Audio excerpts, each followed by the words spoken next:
since 2017, for the most part, are made out of what is called or marketed as CM-TEC. C as in cat, M as in Michael, Tech, T-E-C. All right. CM technology. All right. Well, what does CM-TEC mean? Closed mold technology. Have you ever watched the show How It's Made? The show How It's Made has moved a lot of its content onto YouTube. It's free. You can go watch it. The one I suggest you look up is how is a jacuzzi made? Or how is a bathtub made?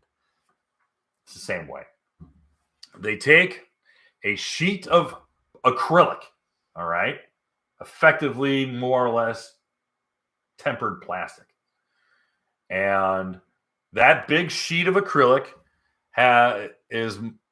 has color molded in it, all right?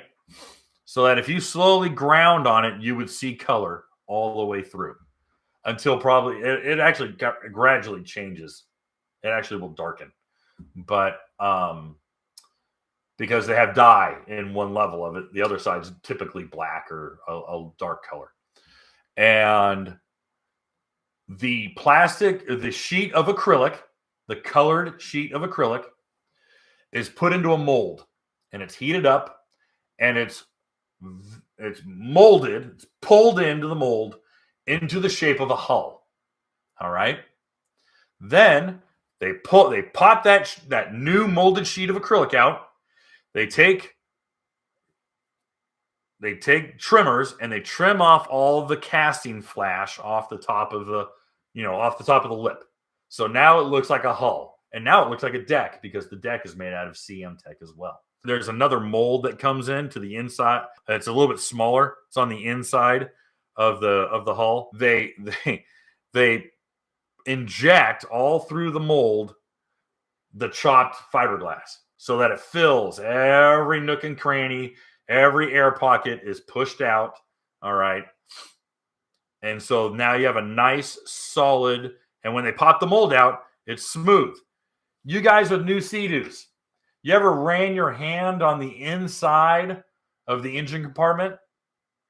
Run your hand on the inside. Just take your hand and go. I mean, normally, 10 years ago, you did that, your hand would be full of fiberglass. You'd be like, oh my gosh! You'd be bleeding, all right? But you do it now, you run your hand on the inside, it's as smooth as a baby's butt, but you'll have white chalk on your hand. That's almost like running your hand on drywall, okay? A lot of you guys will notice.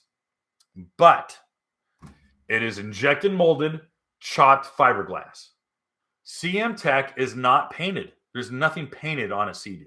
The ink to print the stickers or decals on the ski don't count. The engine block is powder coated. Hull and deck are CM-TEC.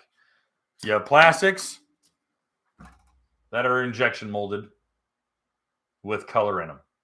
There is no paint. Interesting, isn't it? They got rid of their whole paint booths. You understand that?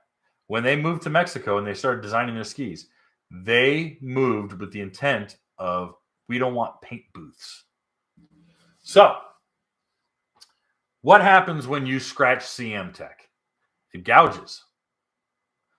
When people really have a bad impact with CM-TEC, you have to fill it. All right? And if you don't paint it, it's going to stick out like a sore thumb. Interesting, though, is trying to blend the paint to the CM-TEC. That is why most repair shops recommend large swaths of painting to try to blend it in. Sea-Doo hulls are more scratch resistant than Yamaha. Is a Sea-Doo hull more scratch resistant than a Kawasaki with gel coat? I hate to say it, but I would say yes. But I would hate to do that test. Hey guys, thanks for hanging out. This clip was taken from our weekly podcast that we record here every Sunday night at 8 p.m. Eastern Standard Time. If you want to watch the whole video, you can go to the Watercraft Journal's YouTube channel, go to playlists, and then click on live sessions. You're going to see it there. Otherwise, go ahead and leave a like, a comment, and definitely subscribe to the channel. It helps us grow. And again, Thanks again for watching our videos, and we hope to see you soon.